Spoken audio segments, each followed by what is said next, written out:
Hello students.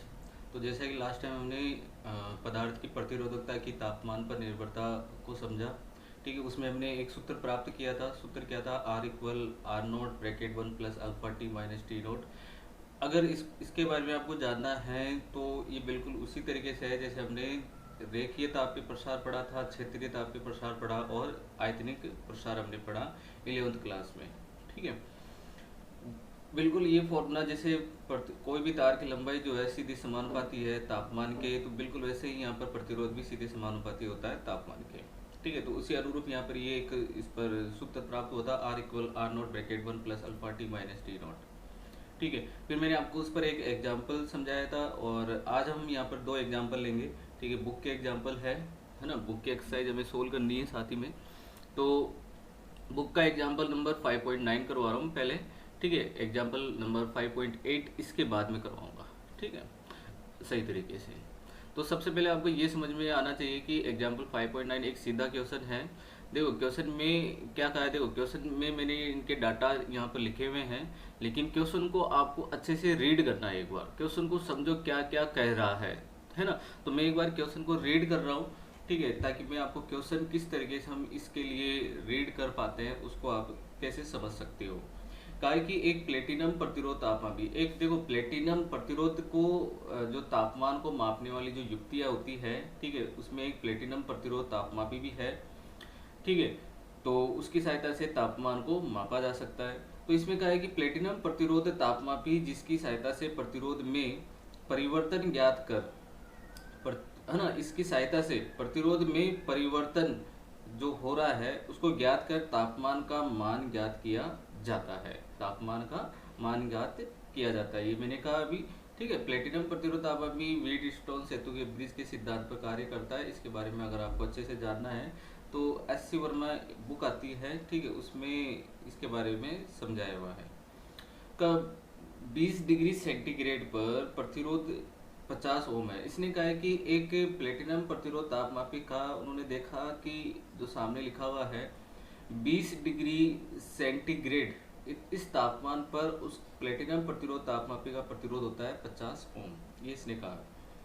जब तापमापी को एक पात्र जिसमें चांदी गलन बिंदु पर है में रखा जाता है, कि एक ऐसा पात्र है जिसमें जिसका जो तापमान है, का है कि चांदी का जो गलन बिंदु होता है, जो गलनांक होता है, ठीक है, उस पर इसको रखा जाता है इस तापमापी को।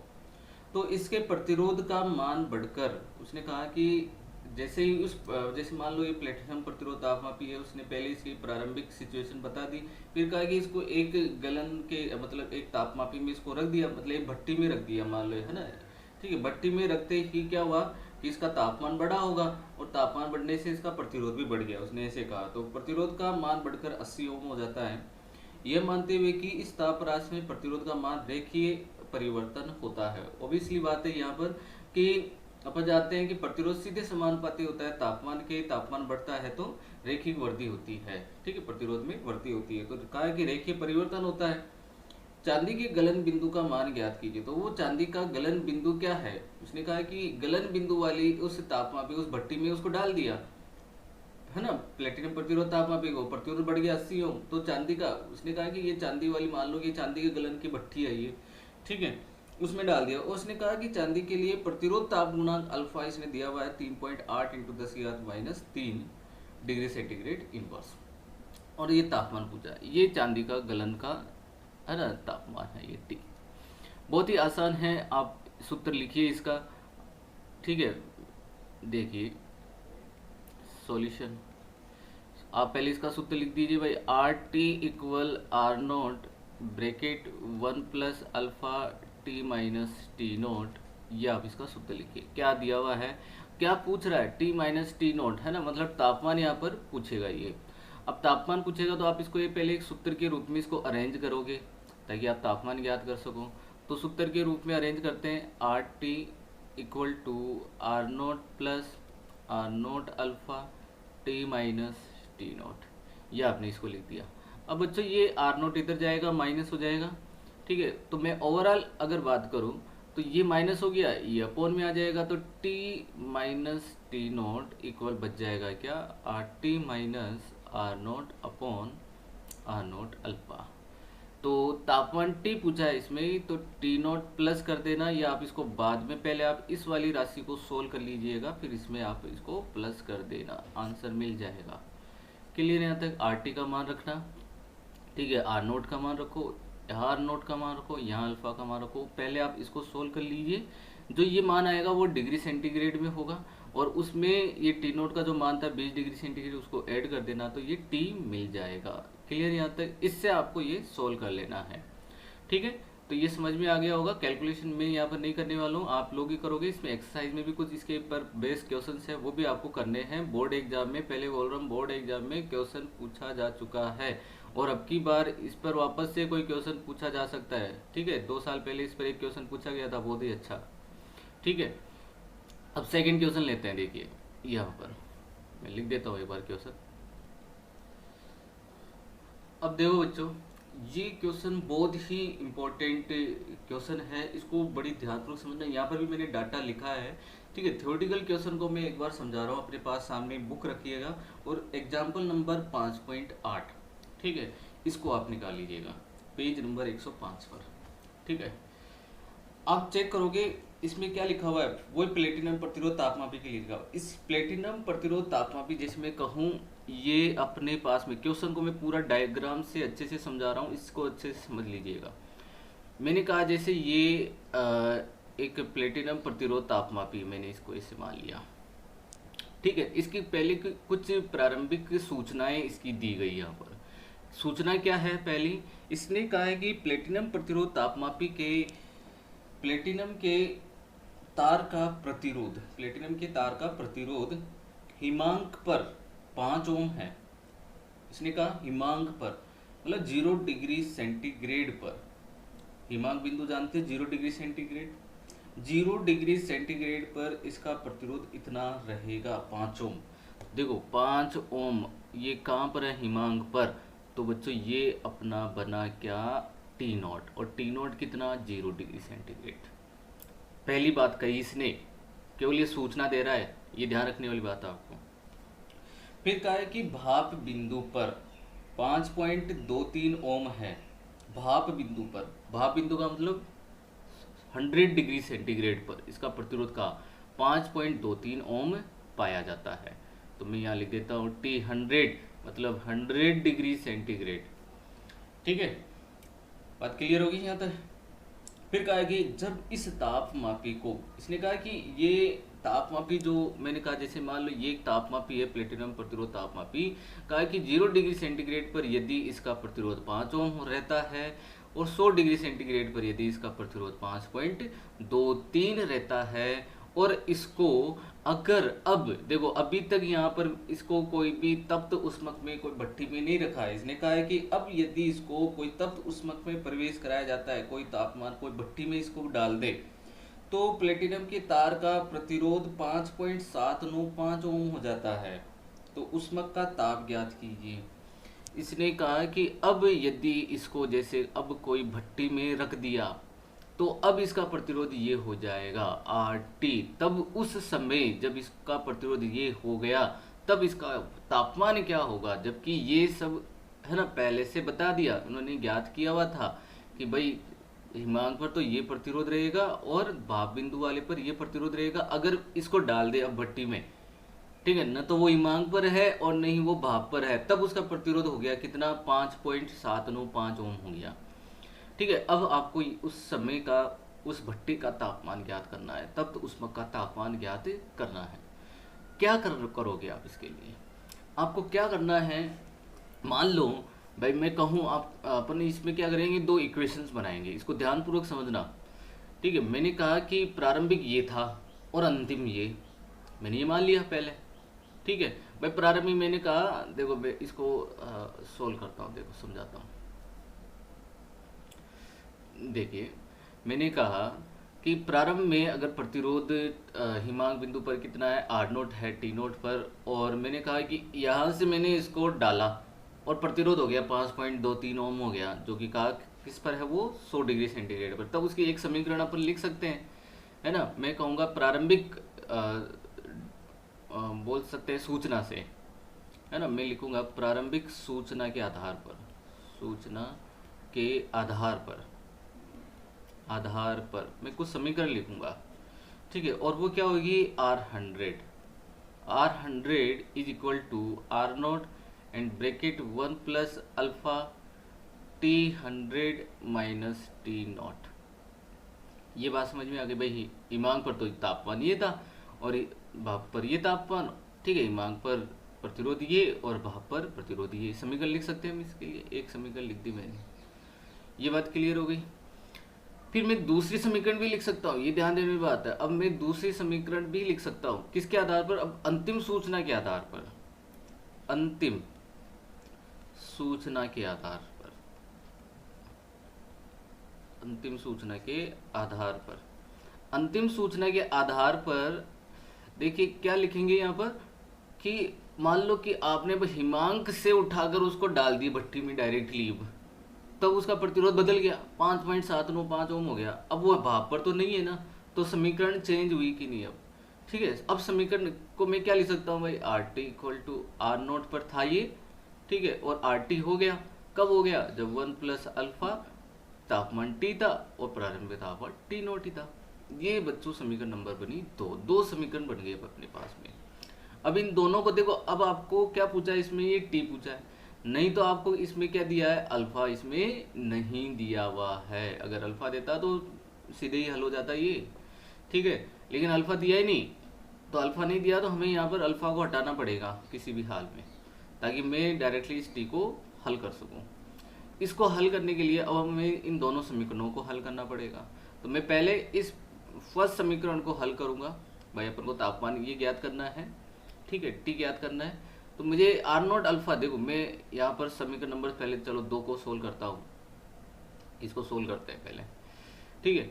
तो मैं वापस से वही लिखूँगा कि RT minus R0 equal R0 alpha bracket T minus T0। ज्ञात क्या करना है आपको, T ज्ञात करना है। तो मैं इसको क्या ऐसे लिख सकता हूँ, T minus T0 equal RT minus R0 upon R0 alpha. अब बताओ, अब जब आपके पास में अल्फा है ही नहीं, अल्फा है ही नहीं आपके पास में, तो आप इसको कैसे सोल्व करोगे, ये बात आपको ध्यान रखना है, ठीक है। तो अल्फा जब है ही नहीं, तो मुझे अल्फा पहली समीकरण से निकाल लूँगा मैं और वो मान यहाँ पर रख दूँ, ठीक है। तो मैं T आसानी से ज्ञात कर सकता हूँ, ठीक है। तो इसके लिए मैं क्या करता हूँ, इधर साइड में ही इसको सोल्व कर देता हूँ ताकि समझने में कोई दिक्कत नहीं आए, ठीक है। पहली जो समीकरण है ना, मैं लिख देता हूँ यहाँ पर प्रथम समीकरण से या फर्स्ट समीकरण से, फर्स्ट समीकरण से वहाँ पर क्या था, R100 था कि नहीं, R100 minus R0 alpha T100 minus T0। आप इसको ऐसे लिखोगे। अब बात ध्यान देने वाली ये है कि मैं केवल इसका मान चाहिए अल्फा का, तो मैं क्या लिखूंगा बताओ, alpha is equal to R100 minus R0 upon R0 bracket T100 minus T0। आप इसको ऐसे लिख दीजिए। अब आप आसानी से अल्फा का मान यहाँ पर लिख सकते हो, ठीक है, और सोल्व कर सकते हो यहाँ पर। अब बहुत आसान हो गया। अब मैं लिख सकता हूँ, अतः T minus T0 equal to RT minus R0 upon R0 alpha. Alpha क्या है, इनटू में R100 माइनस R0, ठीक है, अपॉन R0 होगा तो क्या हो जाएगा बच्चों, ऊपर चला जाएगा ये, ठीक है। तो यहाँ पर इनटू पूरा ही, यहाँ पर इनटू में ही लिख रहा हूँ इस चीज़ को भी, ये R0 100 माइनस, अरे ये ऊपर जाएगा तो मैं अपॉन ये R0 ये T100 माइनस T0। R0 से R0 कैंसिल हो गया, ठीक है। अब बचा इधर क्या, T minus T0 equal RT minus R0 upon R100 minus R0 into T100 minus T0। अब आप इनके एक बार मान रख सकते हो आसानी से इस सूत्र में, और आप T ज्ञात कर सकते हो। T हमें ज्ञात करना है, T0 का मान 0, RT का मान कितना दिया बच्चों, RT का मान था 5.795, 5.795। R0 का मान था 5 ओम, लिखा 5 ओम। R100 का था 5.23 सही है, और ये 5, और T100 का मान कितना है 100, और माइनस T0 मतलब 0, इधर भी 0, तो ये तो कैंसिल हो जाएगा। अब आप इसको आसानी से सोल्व कर सकते हो, अब कोई दिक्कत नहीं होने वाली है। ठीक है, अब सोल्व करोगे T इक्वल, यहाँ से इसमें से 5 माइनस करो, 0.795 बचेगा, डिवाइड में यहाँ से 5 माइनस करोगे तो 0.23 बचेगा, इंटू 100 करो। आप इसको सोल्व कर लेना बच्चों, इसका आंसर आ जाएगा। बहुत ही सरल क्वेश्चन बन गया आप ये।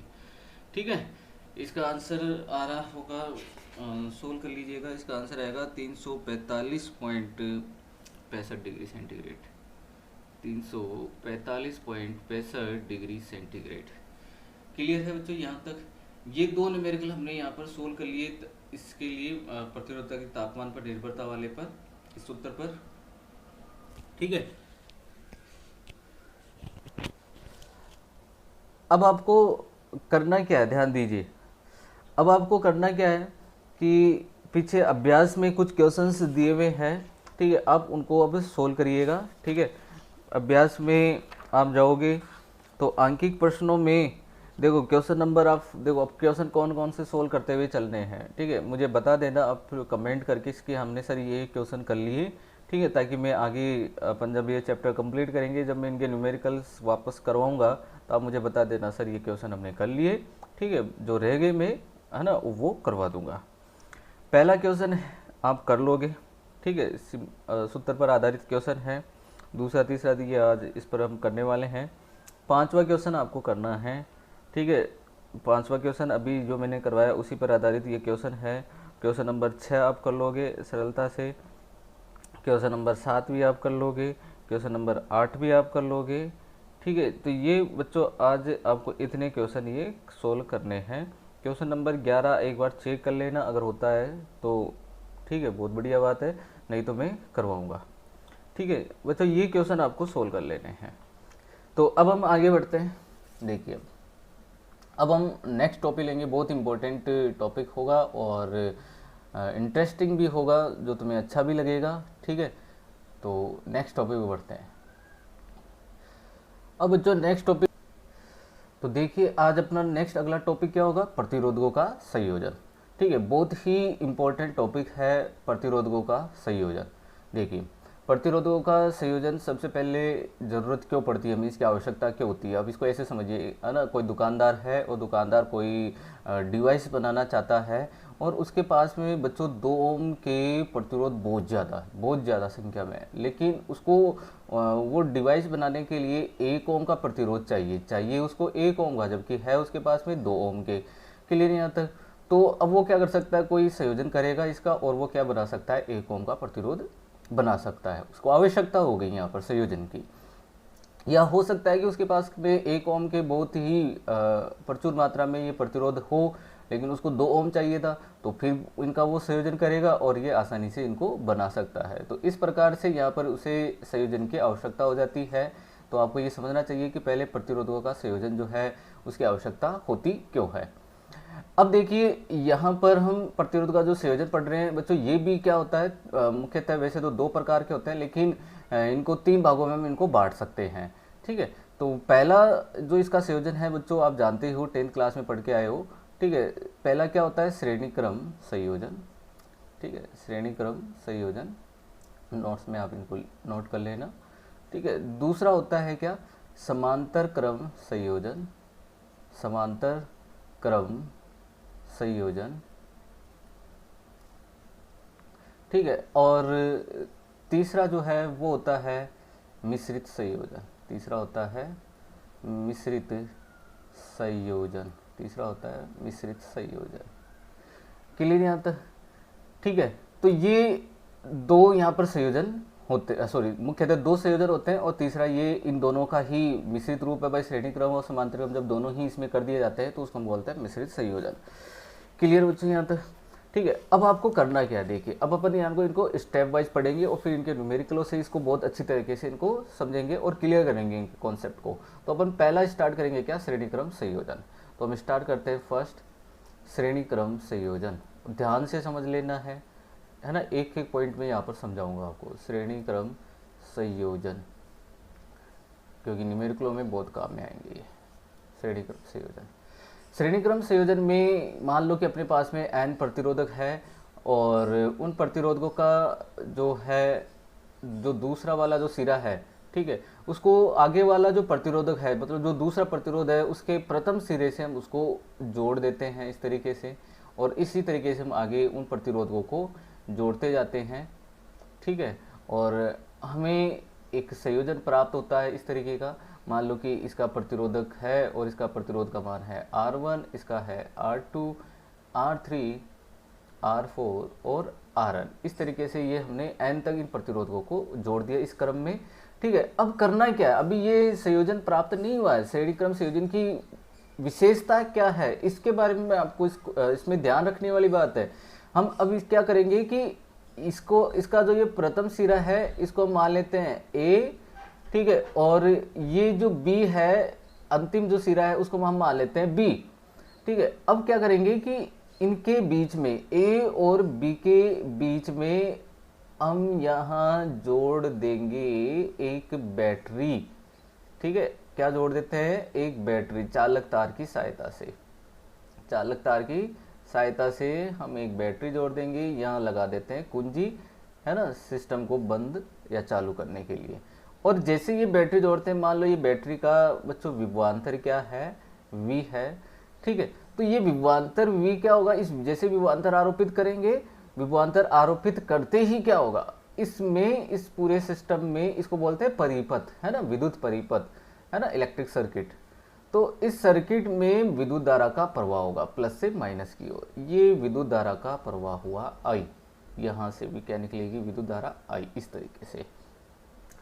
अब बच्चों जब ये विद्युत धारा I यहाँ प्रवेश करेगी तो आप देखोगे ये सब श्रेणी क्रम में मतलब इस तरीके से जुड़े हुए हैं, तो इसमें जब I प्रवेश करेगी इधर I ही निकलेगी, इसका मतलब इसमें I प्रवेश करेगी तो यहाँ पर भी I ही निकलेगी, यहाँ पर भी I होगी, यहाँ पर भी I ही होगी।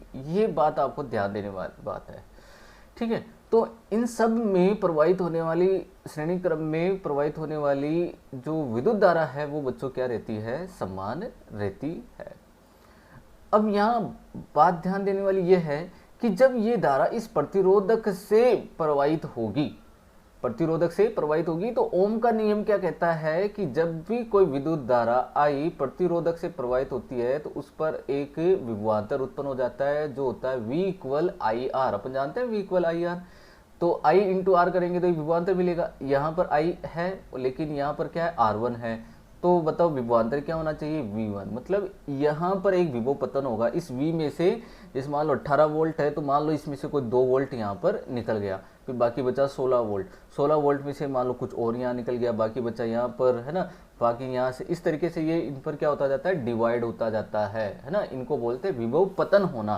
क्या बोलते हैं, विभव पतन होना, ठीक है। तो इस पर विभव पतन हुआ, जैसे मान लो कितना V1, और बच्चों V1 इक्वल टू क्या है, IR1, इस पर होगा V2, ठीक है, V2 इक्वल IR2। इसी तरीके से आगे वाले में होगा ये क्या है, V3 इक्वल IR3, ठीक है। इस तरीके से आप इसको बना सकते हो, और मैं आगे का लिख देता हूँ अब, Vn इक्वल IRn। ये विभव पतन, आप जब इन सब को जोड़ोगे तो फाइनली V ही मिलेगा। ये बात आप इसमें दिमाग में फिट कर लीजिए, और इस संयोजन को हम कहते हैं श्रेणी क्रम संयोजन। श्रेणी क्रम संयोजन में जो विद्युत धारा प्रवाहित होती है वो समान रूप से प्रवाहित होती है, जबकि उनके सिरों पर जो विभव पतन होता है वो अलग अलग होता है, भिन्न भिन्न विभव पतन होता है। ये इसकी मुख्य विशेषता है। क्लियर यहाँ तक? तो हम श्रेणी क्रम संयोजन की पहली परिभाषा लिखेंगे और फिर हम इसका ज्ञात करेंगे। अब तुल्य प्रतिरोध ज्ञात करेंगे, ठीक है भाई। इसका टोटल प्रतिरोध कितना हो सकता है भाई, हमें संयोजन की आवश्यकता थी, तो मैं अब यहाँ पर इसकी परिभाषा यहाँ पर लिख रहा हूँ, ठीक है। परिभाषा क्या है, इसमें लिखिए, लिखेंगे क्या कि श्रेणी क्रम संयोजन में, श्रेणी क्रम संयोजन में प्रतिरोधक के दूसरे सिरे को अगले प्रतिरोधक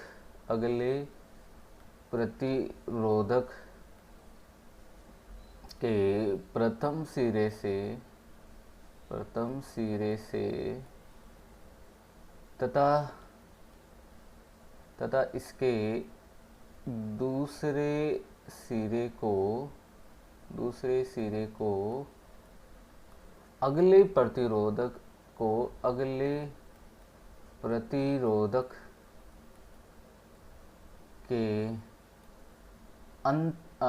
अगले प्रतिरोधक के प्रथम सिरे से जोड़ देते हैं और यह क्रम इसी तरीके से और यह संयोजन इसी तरीके से करते रहते हैं और यह संयोजन इसी तरीके से आगे के लिए करते हैं। ठीक है, आगे के लिए करते हैं तथा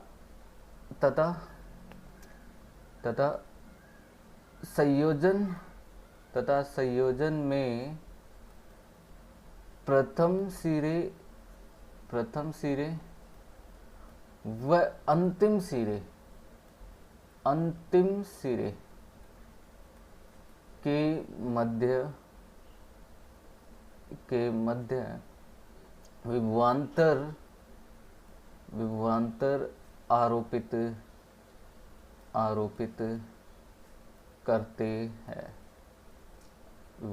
करते हैं जिससे सभी प्रतिरोध में प्रतिरोधक बोलते हैं इनको, प्रतिरोध नहीं बोलते, ठीक है, जिसे सभी प्रतिरोधक में समान विद्युत धारा प्रवाहित होती है। समान विद्युत धारा प्रवाहित होती है, ठीक है, लेकिन विभवांतर भिन्न होता है,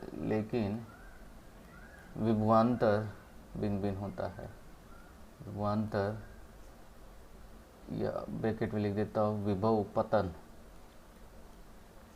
भिन्न होता है। ऐसे संयोजन को श्रेणी क्रम संयोजन कहते हैं।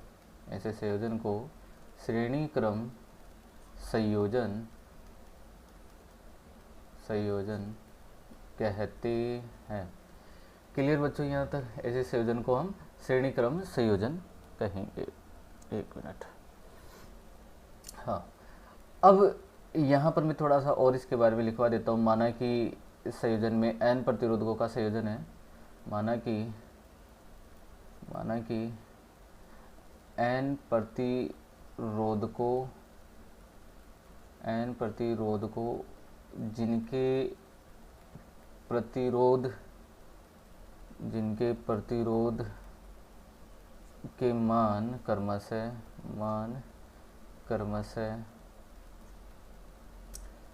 R1, R2, R3 ... Rn है को श्रेणी क्रम में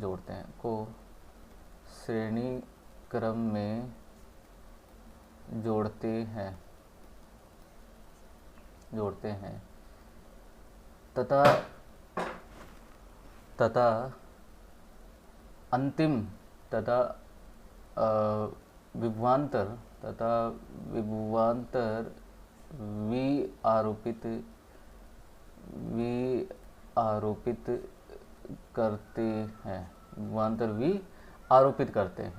विभवांतर वी आरोपित करने से क्या होगा कि R1, R2 इन पर कुछ विभव पतन होगा, V1, V2, V3 इस तरीके से, ठीक है। विभवांतर वी आरोपित करते हैं जिससे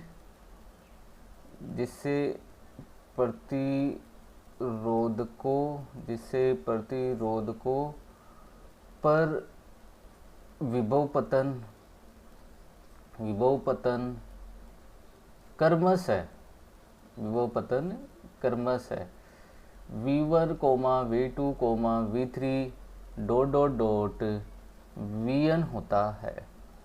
अतः अब हम यहाँ पर क्या लिख सकते हैं, देखो ये बात आपको लिखना आवश्यक है, ठीक है। अतः कुल विभवांतर क्या लिखेंगे, अतः कुल विभवांतर। अब बताओ कुल विभवांतर क्या हो सकता है, V equal to V1 plus V2 plus V3 plus comma dot dot dot Vn, ये विभवांतर होगा। अब चूंकि V1 जो है वो बच्चों क्या होगा, मैंने बताया था IR1, V2 क्या होगा IR2, V3 क्या होगा IR3, और इस तरीके से Vn के लिए आप लिख सकते हो IRn, आप लिख सकते हो।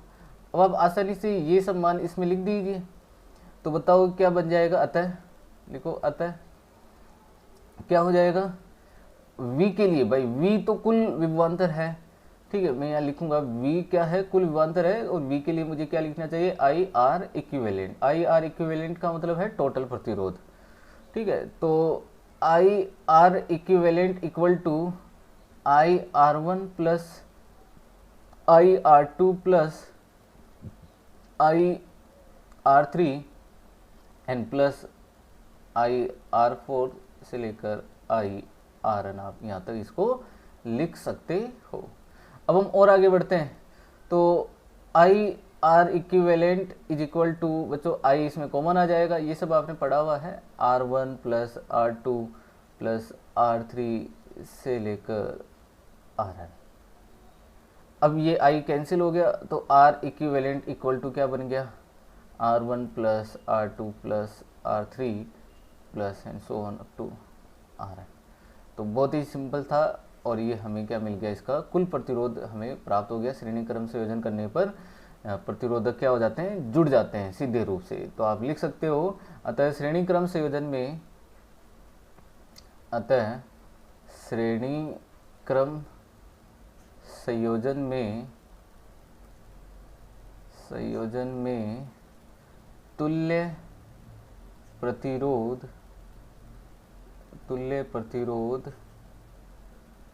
प्रत्येक प्रतिरोध के योग के बराबर होता है, ठीक है। तो श्रेणी क्रम संयोजन में क्या होगा, जो तुल्य प्रतिरोध होगा वो प्रत्येक प्रतिरोध के योग के सीधे योग के बराबर होता है। यह बात आपको ध्यान रखने वाली है, ठीक है। तो श्रेणी क्रम संयोजन आपको समझ में आ गया होगा। इसमें कौन चेंज नहीं होता है, इसमें आई चेंज नहीं होती, इसमें चेंज कौन होता है, विभवांतर विभव चेंज होता है। आप इनमें कोई अनुपात के रूप में इनमें कोई संबंध भी प्राप्त कर सकते हो, ठीक है। सॉरी, बीच में थोड़ा सा डिस्टरबेंस हो गया था और ये स्टॉप भी हो गया, कोई बात नहीं। चलिए बच्चों ध्यान दीजिए अब आगे। तो इसी में ध्यान देने वाली बात यह है कि श्रेणी क्रम संयोजन में विभवांतर जो है वो क्या हो जाता है, बढ़ जाता है। और बढ़ता है तो किस रूप में बढ़ता है, किस अनुपात के रूप में बढ़ता है, वो भी हम यहाँ पर अब ध्यान देंगे, ठीक है। थोड़ा सा मैं इसको और आगे डिटेल से समझाने वाला हूँ, ठीक है। डिटेल से समझिएगा। मान लो आपके पास में बच्चों जैसे दो प्रतिरोध है, केवल कितने हैं, दो प्रतिरोध है, एक R1 है और एक R2 है, और मैंने विभवांतर लगाया बच्चों, क्या V लगा दिया मैंने यहाँ पर इसके सिरों पर, ठीक है।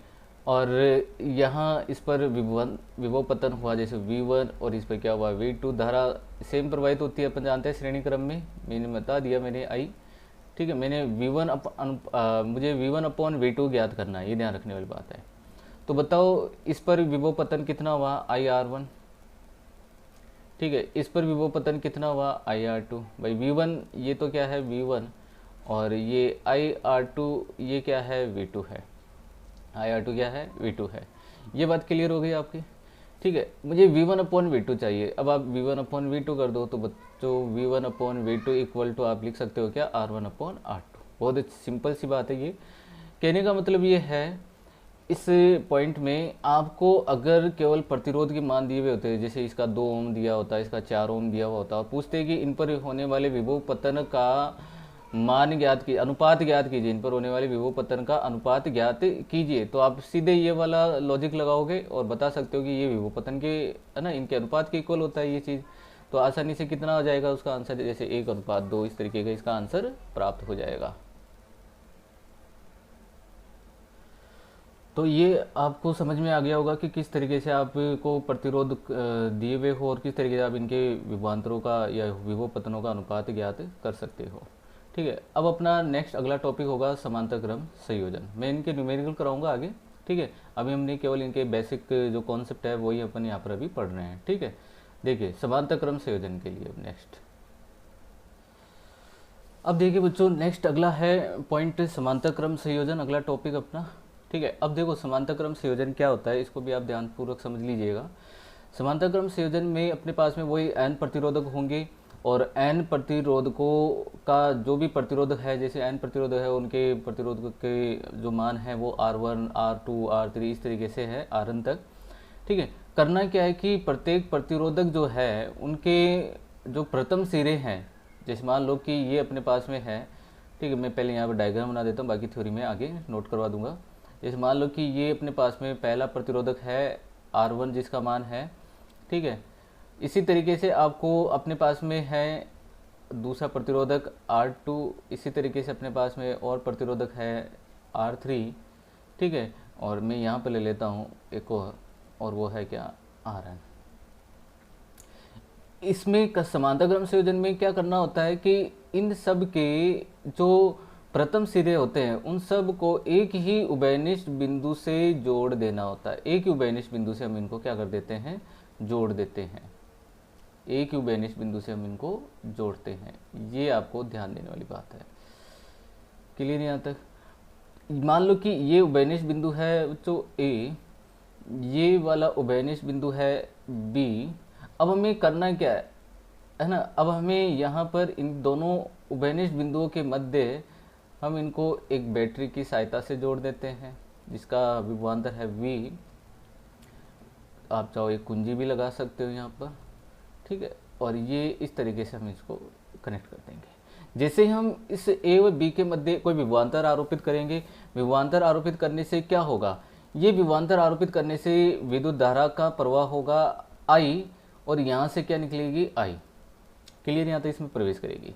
लेकिन जब ये I यहाँ प्रवेश करेगी तो इनके प्रतिरोध अलग अलग होने की वजह से ये धारा इस यहाँ पर बट जाएगी, इसी पॉइंट पर इधर तो चली जाएगी इस प्रतिरोध के अनुसार I1, इधर चली जाएगी इसके अनुसार I2, इधर चली जाएगी इसके अनुसार I3, इधर चली जाएगी इसके अनुसार IN। और इस तरीके से यहाँ भी क्या होगी, I1 यहाँ निकलेगी, I2 यहाँ निकलेगी, I3 और यहाँ निकलेगी IN, और ये सब वापस ऐड होगी और क्या मिलकर बन जाएगी, यहाँ पर I हो जाएगी। लेकिन खास बात, ध्यान देने वाली बात इसकी ये है, इसकी विशेषता ये है कि इस संयोजन में आप ये देख रहे हो कि हर प्रतिरोध के जो इसके प्रथम व अंतिम सिरे हैं वो एक ही बिंदु से जुड़े हुए हैं। जैसे ये है तो ये A से जुड़ा हुआ है, इसका भी A से जुड़ा हुआ, इसका भी A से जुड़ा हुआ है, इनका इधर वाला B से जुड़ा हुआ है। इसका मतलब जो हम यहाँ पर A व B के बीच में कोई विभवांतर आरोपित कर रहे हैं, V बैटरी लगा रहे हैं, तो कोई विभवांतर तो A व B के मध्य होगा, ये ध्यान देने वाली बात है। तो इसका मतलब यहाँ पर हर एक प्रतिरोधक के सिरों पर विभवांतर क्या रहेगा, V ही रहेगा। ये खास बात है, V इसमें समान रहेगा। इसमें बट गया कौन, यहाँ पर धारा बट गई, ये ध्यान देने वाली बात है। ठीक है, तो अब यहाँ पर हम इसके बारे में आप लिख सकते हो, और ऐसे संयोजन को हम क्या कहते हैं, समांतर क्रम संयोजन कहते हैं। तो मैं क्या लिखूंगा कि यदि n प्रतिरोधकों जिनके प्रतिरोध के मान क्रमशः R1, R2, R3 Rn है के, यहाँ पर लिखेंगे के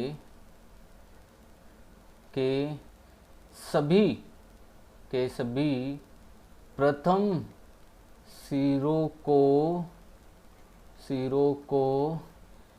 एक उभयनिष्ठ बिंदु से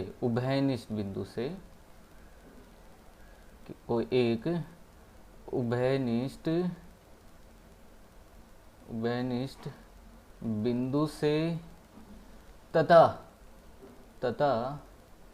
सभी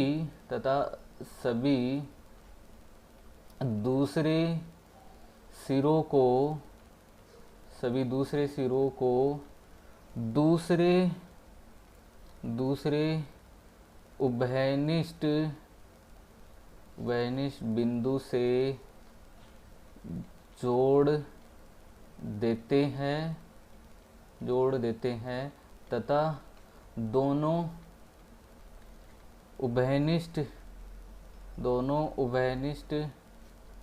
बिंदु के मध्य विभवांतर V आरोपित कर देते हैं। तो ऐसे संयोजन को समांतर क्रम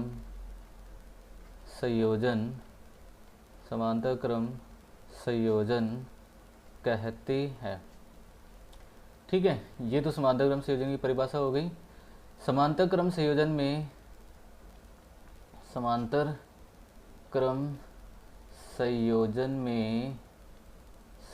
में धारा बट जाती है। अतः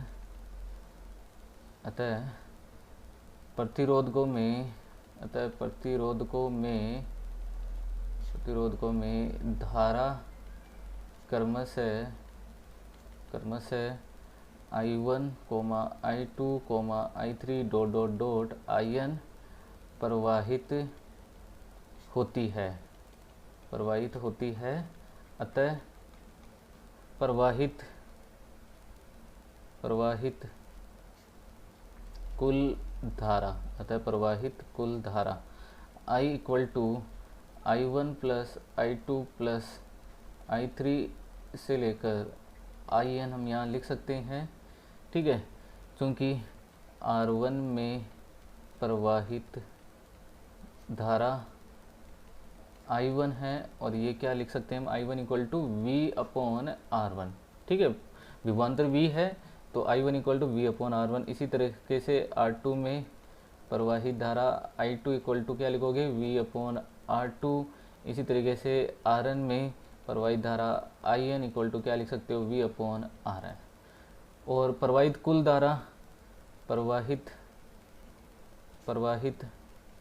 कुल धारा आप क्या लिखोगे, I equal to V/R equivalent लिख सकते हैं। अतः आप ये सारे मान जब उस समीकरण में लिखोगे, अतः आप चाहो तो उसको समीकरण कुछ नाम दे दीजिए, समीकरण 1। ठीक है, तो मैं यहाँ लिखूंगा अतः समीकरण 1 से क्या हो जाएगा, वहाँ पर V/R इक्विवेलेंट इक्वल टू क्या हो जाएगा, V/R1 plus V/R2 plus V/R3 and so on up to V/Rn हो जाएगा। बच्चों V ऊपर कॉमन आएगा और ये कैंसिल हो जाएंगे और ओवरऑल यहाँ क्या बचेगा, 1/R equivalent equal to 1/R1 plus 1/R2 plus 1/R3 and so on up to 1/Rn हो जाएगा। ये हमें प्राप्त हो गया, क्या, तुल्य प्रतिरोध प्राप्त हो गया। क्लियर बच्चों। आप अब आप देखो यहाँ पर आप क्या देख रहे हो, पहले वाले में तो डायरेक्टली ऐड हो रहा था और यहाँ पर क्या हो रहा है, इनके ये व्युत्क्रम के योग के बराबर। ये है कुल प्रतिरोध, ये वाला नीचे वाला, लेकिन है व्युत्क्रम। तो आपको क्या लिखना चाहिए, अतः समांतर क्रम संयोजन